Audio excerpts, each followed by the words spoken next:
Bismillahirrahmanirrahim. Hello, all of my friends. So this morning we are going to continue our class and our session, and I really do hope that you are all happy and healthy and fresh and very ready for our class. Oke, nah aku berharap sekali kita semua yang lagi menyimak pembelajaran kali ini dalam keadaan bahagia, dalam keadaan sehat dan juga segar bugar. Oke. Nah, kita sapa dulu. Assalamualaikum warahmatullahi wabarakatuh. Oke deh. Nah, kali ini kita sebenarnya ingin melanjutkan pembelajaran kita di exercise 5. Nah, exercise 5 ini sebenarnya fokus kepada past participle. Kemarin kita ngomongin soal participle. Yang dikatakan participle itu verb plus ing ya. Tapi kalau past participle itu khusus adalah kata kerja bentuk ketiga. Oke, misalnya go, when, gone. Nah, berarti kata gone gitu ya. Kecuali seperti yang tak beraturan juga, yaitu cut, cut, cut, ya, read, read, read. Nah, intinya yang kita bicarakan adalah kata kerja bentuk ketiga. Oke, kata kerja bentuk ketiga. Nah, kata kerja bentuk ketiga mirip ya, seperti partisiple yang kata kerja plus ing itu, dia punya dua fungsi. Pertama, dia bisa jadi adjective. Oke, contohnya dining room. Dining memberi penjelasan pada room-nya. Dining room berarti ruangan yang dipakai untuk makan, sehingga kita menerjemahkannya sebagai ruang makan, ya kan? Nah, di dalam bahasa Inggris ada juga kata kerja bentuk ketiga yang menjadi adjektif, seperti dining room itu verb one plus ing menjadi adjektif bagi room ya. Tetapi kita juga punya kata kerja bentuk ketiga yang kita sebut past participle sebagai adjektif juga loh. Contohnya misalnya ground beef atau daging sapi giling, ground beef. Oke, ground adalah bentuk ketiga dari grind, ya kan? Ground beef. Oke. Nah, jadi peletakannya berada di mana sih kalau adjektif? Nah, seperti biasa, adjektif pada penjelas kata benda letaknya di depan kata benda. Misalnya ground, nah itu berada sebelum kata bendanya yaitu beef, ya. Nah, tetapi kalau seandainya kita ingin meletakkannya sebagai kata kerja, nah ini dia ya. Kalau dia sebagai kata kerja, tentu dia merupakan sesuatu yang wajib ada di dalam sebuah kalimat, karena kalimat seperti biasa kita ketahui harus ada subjek, harus ada predikat, atau harus ada kata kerja. Nah, kata kerja apabila ya di dalam satu kalimat tidak ada predikat yang merupakan kata kerja, bisakah predikatnya itu berupa yang lain? Ya, boleh aja ya, digantikan biasanya sama to be. Misalnya, she is beautiful. Is di situ verb be yang menggantikan kata kerja yang biasa ya, kata kerja pergi, duduk, makan, bekerja, belajar, membaca Al-Quran, dan lain sebagainya. Oke, tetapi bagaimana dengan kata kerja bentuk ketiga yang kita jadikan di sini sebagai kita sebut sebagai past participle yang kita jadikan sebagai predicate. Nah, teman-teman, kita masuk aja ke dalam latihan soal kita. Ini adalah latihan soal yang kelima dari TOEFL untuk structure pembinaan atau pengembangan pengetahuan kita di bagian structure ya, past participle. Nah, kita diminta untuk menggarisbawahi satu kali pada noun yang merupakan subjeknya ya, dan kita disuruh menggarisbawahi dengan dua garis yaitu pada verb-nya. Oke, lalu kita disuruh melingkari past participle ya, past participle, lalu kita disuruh juga melabeli ya, dikasih label gitu.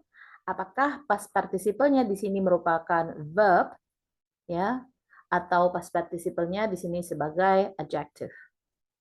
Oke, kalau dia sebagai adjective, teman-teman, biasanya itu berbunyi pasif kalau kita terjemahkan, ya. Berbunyi pasif apabila kita terjemahkan. Dan kita lihat deh, lihat nomor satu dulu ya. Lihat nomor satu, seperti biasa kita akan menentukan setelah kita lingkari dan garis bawahi, kita tentukan apakah kalimat kita itu udah grammatical, udah benar, atau incorrect, I, dan correct C ya. Kita kasih tulisan di depan angkanya sedemikian rupa. Oke. Okay, number one, the money was offered by the client was not accepted. Nah, seperti yang teman-teman ketahui, teman-teman di sini ketemu kata the money. Lihat, di sini kita ketemu kata money, ya, yang merupakan subjek, ya. Ini subjeknya, dan ini adalah kata benda, ya, subjek. Dan was di sini merupakan apa, teman-teman? Ya, ini adalah verb-nya atau to be-nya, ya. Ini ada verb, ini juga kata kerja offered, ya. Ini serangkai, dia satu rangkaian gitu, ya. Nah, teman-teman ini di garis 2 ya. Lihat. Kalau the money was offered, misalnya kalimat berhenti sampai di sini aja, ini kalimat udah benar. Maka kalimat kita akan bermakna uang itu ditawarkan atau diberikan, ya, ditawarkan seperti itu. Sampai situ, kalau sampai situ aja benar. Oke. Nah, lalu kita lanjut by the client. Oh, ternyata uangnya ditawarkan oleh klien kita, oleh suatu klien, ya, atau badan kah, perorangan kah gitu, ya. Lalu di sini ada was not accepted. Was not accepted. Tidak diterima. Tidak diterima. Nah, dalam bahasa Indonesia, kalau kita terjemahkan, mungkin bunyinya akan benar. Uang yang ditawarkan, uang ditawarkan oleh klien tidak diterima. Ini kalau bahasa Indonesianya kita ya oke-oke aja ya. Tetapi ternyata di sini diputuskan bahwa kalimatnya tidak benar, ya. Lihat, kalimatnya salah secara grammatical, ini enggak grammatical. Kenapa, teman-teman? Karena ada overlapping di sini. The money was offered by the client was not accepted. Nah, kalau kita terjemahkan dalam bahasa Indonesia lalu kita align dengan grammar yang sedang kita pelajari ini, selayaknya dia menjadi uang yang ditawarkan oleh si klien tidak diterima, gitu kan? Jadi uang yang ditawarkan, kata ditawarkan adalah sesungguhnya penjelas, bukan? Uang yang mana? Uang yang ditawarkan klien. Sebenarnya ini adalah penjelas bagi uang yang mana, yaitu uang yang menjadi subjek di kalimat kita ini, bukan? Nah, uang yang ditawarkan klien enggak diterima. Selayaknya tidak perlu ada was di sini. Sehingga kalimat kita, the money offered by the client was not accepted. Nah, lalu teman-teman bertanya, lalu yang mana sih predikat utama atau predikatnya yang sebenarnya yang mana dalam kalimat ini? Iya, benar sekali, predikatnya sebenarnya adalah yang ini. Ya, ini subjek, ini predikat. By the client, ini adalah agent, ini adalah agent atau pelaku. Agent, saya tulis agent. Ya Allah, tulisan saya sangat bagus. Semoga teman-teman terhibur ya, dan juga sambil menyimak dan juga sambil mencoba memahami. Oke, the money offered by the client was not accepted. Nah, ini baru kalimatnya benar. Tapi di sini ada overlapping to be was. The money was offered by the client was not accepted. So we say this sentence is incorrect. Okay, now look at number 2. The car listed in the advertisement had already stalled. Nah, perhatikan. Mobil, ya nih, ada the car, ini sebagai subjek, di sini noun ya. Nah, nounnya sebagai subjek. The car listed. Jadi kalau kita menerjemahkan, mobil yang mana? Mobil yang ada di list tersebut atau yang terdaftar tersebut. Ya, atau yang disebutkan di iklan tersebut gitu ya. Nah, had already stalled. Sudah apa itu? Sudah, kita bisa sebut sudah laku lah gitu ya, atau sudah ini dia udah dibeli gitu ya. In the advertisement, nah in the advertisement ini hanya penjelas ya. Ini kita tahu ini merupakan prepositional phrase. Ini pelajaran kita sebelum materi ini ya. Saya bikin PP aja di sini. PP maksudnya prepositional phrase, oke? Okay. Had already installed ini adalah bentuk verb-nya, oke? Okay? Ini adalah frase kata kerjanya, ya. Had adalah kata bantu, oke okay, teman-teman. Had ini kata bantu, bentuk kedua dari have, oke? Okay? Bentuk kedua dari have. Nah, adalah had ya, ini kata bantu. Dan ini kata kerja bentuk ketiga, stalled. Lalu teman-teman bertanya, lalu mana yang biasa kita pahami sebagai past participle? Ada yang tahu? Nah, Teman-teman, yang past participle dua-duanya, listed sama told itu past participle. Tetapi teman-teman, kalimat yang mengandung past participle bermakna penjelas bagi benda adalah yang listed ini, yang di depan. Kenapa? Kalau seandainya teman-teman membuatnya kalimat ke dalam kalimat yang lebih sederhana atau kalimat yang lebih normal gitu ya, yang tidak dipendek, harusnya kalimatnya menjadi the car which atau which was listed, sorry, the car which was listed in the advertisement had already stalled. Karena ada listed yaitu yang di atau yang muncul di advertisement tersebut atau yang disebutkan di advertisement tersebut ya. Nah, yang titik-titik seperti itu merupakan penjelas bagi benda. Adjective clause. Nah, adjective clause ini disederhanakan dengan menghapus kata yang titik-titiknya yaitu which was-nya itu dihapus lalu langsung saja ke bentuk kata kerja bentuk ketiga. Nah, kenapa kata kerja bentuk ketiga kita pakai di sini? Kalau saya menjelaskan dengan sederhana begini. Kalau seandainya benda, penjelasan yang dibutuhkan sama benda itu adalah bentuk pasif, misalnya didaftarkan, dimakan, dikerjakan, seperti itu. Misalnya the project done by us has succeed, misalnya seperti itu, has succeeded nih misalnya. Nah, saya akan coba tuliskan untuk teman-teman contoh lain nih, coba lihat. The project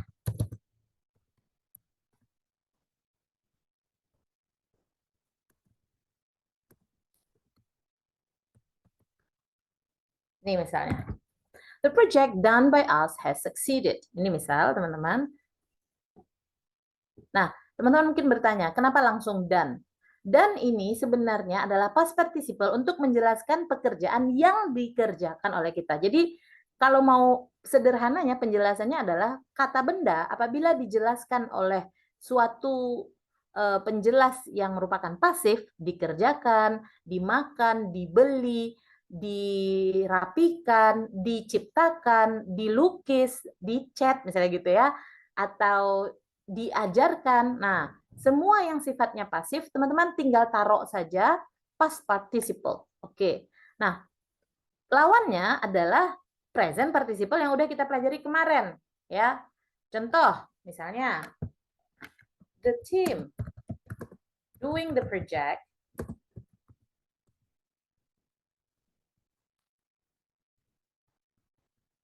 nah, ini. Lawannya adalah present participle. Lihat teman-teman, mari kita bandingkan ya. Ini saya mau teman-teman fokus. Lihat, the project done by us has succeeded. Kata done di situ muncul karena proyeknya dilakukan, dikerjakan gitu ya. Tetapi kalimat berikutnya, the team doing project has succeeded, ini kan mirip kalimatnya, tetapi perbedaannya kalimat kedua menggunakan present participle. Nah, kata doing di sini dipakai karena tim yang mengerjakan, berarti aktif ya. Aktif participle di sini atau partisip aktif itu merupakan penjelas bagi suatu benda atau orang atau subjek yang aktif melakukan pekerjaan. Kalau di sini dikenai pekerjaan, seperti project dikerjakan, maka pasif. Tetapi tim yang mengerjakan berarti aktif. Oke, saya yakin teman-teman sudah mulai clear, sudah mulai jelas ya. Jadi senantiasa ikuti pembelajaran kita di channel kami ini dan semoga teman-teman tuh bermanfaat ya bagi teman-teman. Bisa diulang-ulang, sabar teman-teman karena belajar mendapatkan nilai skor 667 itu tentu merupakan proses ya dan kita nikmati prosesnya. Salah satu prosesnya adalah menyimak pembelajaran kami tentunya, ya kan? Oke. Kita lanjut ke nomor 3. Lihat. The chapters were taught by the professor this morning will be on next week's examination. Exam ya. Nah, ini kita perhatikan nomor 3. Teman-teman lihat chapter yang diajar oleh profesor atau oleh Pak dosen pagi ini akan ada di ujian minggu depan. Nah, teman-teman, ini saya mau kasih cara paling gampang ya atau cara paling sederhana. Oke. Teman-teman cari aja dulu subjek. Mana sih subjek? Teman-teman pasti udah ketemu subjek di sini ya. Ketemu subjek chapters yang merupakan noun atau subjek ya, ini subjeknya. Ini ya. Lalu di sini ada were thought, were thought. Sorry, maaf, saya salah pronunciation barusan ya. Nah, kita ketemu juga di sini merupakan past participle. Di sini adalah agent. Saya kasih huruf A saja ya teman-teman, atau AG deh, supaya bisa membedakan dengan adjective ya. Nah, this morning hanya keterangan waktu. Will be, ini dia. Will be, ini di sini adalah predikat ya. Jadi sebenarnya kok ada dua predikat di sini? Ada were taught sama will be ya on the next week's exam. Berarti overlapping teman-teman. Nah, kalimat kita selayaknya tidak perlu ada were. Nih. Sehingga kalimat yang benar adalah the chapters taught by the professor this morning will be on next week's exam. Itu baru benar, tapi karena di sini ada to be, ya. Padahal kita cukup hanya meletakkan kata kerja bentuk ketiga saja sebagai past participle atau particip pasif untuk menjelaskan si chapter ini. Nggak perlu pakai were. Nah, kecuali teman-teman tidak ada will be titik-titik ini, tidak ada bagian utama lainnya ini kan bagian utama. Chapter itu bakalan ada di ujian minggu depan. Itu asli kalimatnya kan, chapter itu bakalan ada di ujian minggu depan. Lalu kita tambah chapter yang mana? Chapter yang pagi ini diajarin sama Pak Profesor gitu loh. Nah, itu hanya penjelas teman-teman. Yang kalimat aslinya atau kalimat utamanya itu sebenarnya adalah atau induk kalimat. Nah, itu sebenarnya adalah the chapters will be on next week's exams. Nah, sebenarnya itu ya. Tetapi ada penjelasan chapter yang mana? Itu yang dijelasin profesor. Nah, penjelas tidak perlu mengalami adanya to be atau adanya kelengkapan grammar untuk kalimat the chapter karena dia hanya menjelaskan ya, kecuali teman-teman taruh conjunction di situ. The chapters which were. Nah, itu baru benar. Tetapi bukankah ketika kita belajar past participle ini atau particip pasif ini kita tidak sedang belajar adjective clause ya, kita tidak sedang ingin menggunakan conjunction tetapi kita justru ingin menyederhanakan. Nah, kalau kita mau menyederhanakan teman-teman, sekali lagi saya bilang setelah subject atau setelah noun yang ingin dijelaskan langsung saja. Kita mikir nih, penjelasnya itu bakalan aktifkah atau pasifkah? Kalau aktif teman-teman tinggal taruh ing saja seperti contoh kita the team doing project has succeeded ya. Atau kalimat kita ini maksudnya partisip kita ini maksudnya adalah penjelas dalam bentuk pasif, maka langsung saja bentuk past participle atau bentuk ketiga, langsung the chapters taught by the professor, nah dan seterusnya dan seterusnya. Jadi kalimat ini tidak benar teman-teman. Karena kalimat ini tidak benar, kita kasih di sini incorrect I. Oke, kita coba yuk lanjut ke nomor 4. The loaves of bread were baked in a brick oven at a low temperature for many hours. The loaves of bread were baked in a brick oven at a low temperature for many hours. Sekali lagi kita cek dulu ya teman-teman. Nah, kita cek apa sih nounnya di sini atau subjeknya apa. Nah, ini. Loaves of bread, sorry, ini harusnya ini hanya satu baris. Saya kasih barisnya gimana yang rapi ya.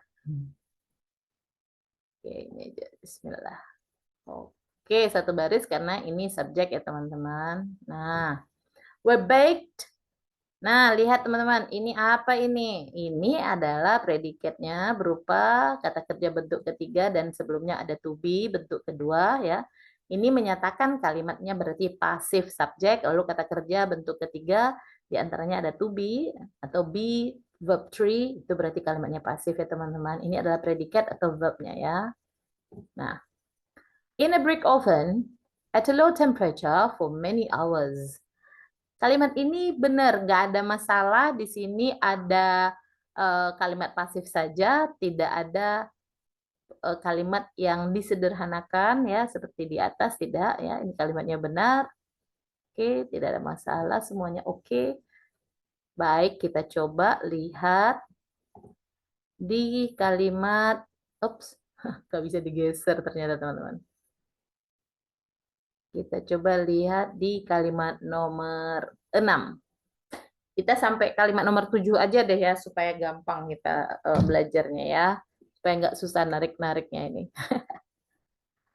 Oke, kita lihat sebentar.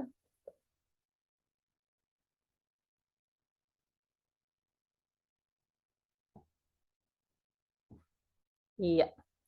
Number 5, the ports were reached by the sailors were under the control of a foreign nation.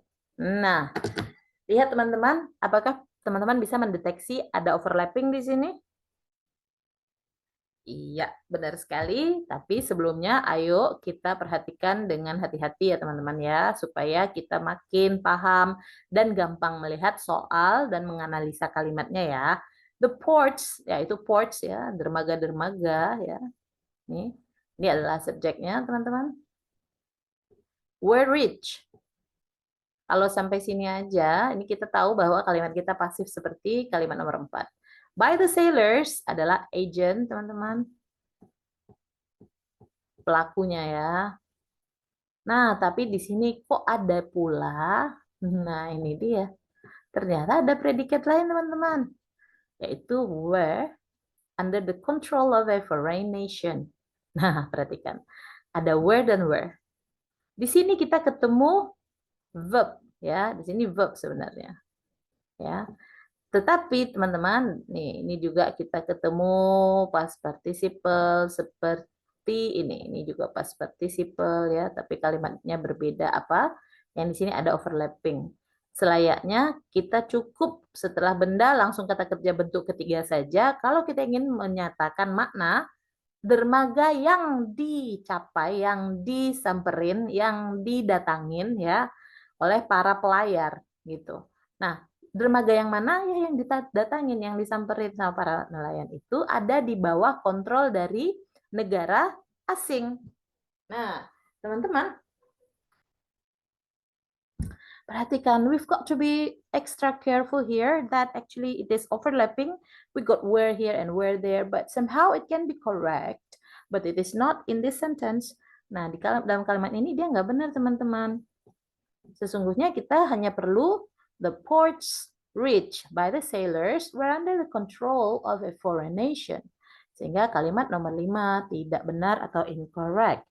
Ya, bagaimana dengan kalimat nomor 6? Those suspected in the string of robberies were arrested by the police. Nah, teman-teman perhatikan, ini sangat menarik.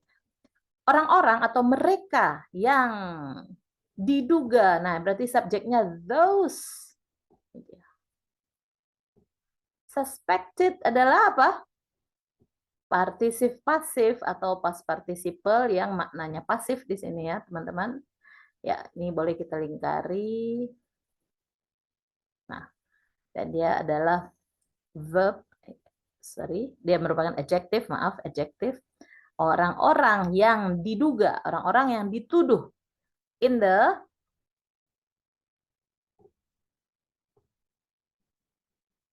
string of robberies, ya, were arrested by the police.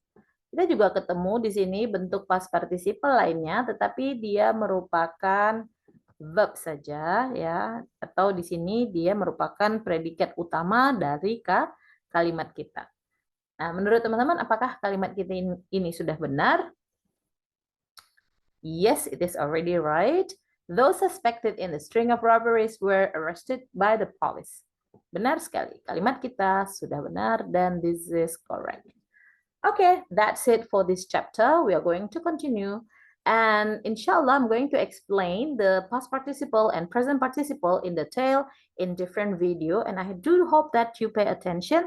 And don't worry, we are going to help you solve your problem in TOEFL. And also, it is very much open for you to send us message, to ask question.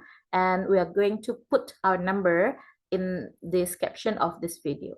See you again and stay blessed. Assalamualaikum warahmatullahi wabarakatuh. Hope it is beneficial to you. Subscribe, share to your friends, and you can repeat every time you need this. Okay, see you again.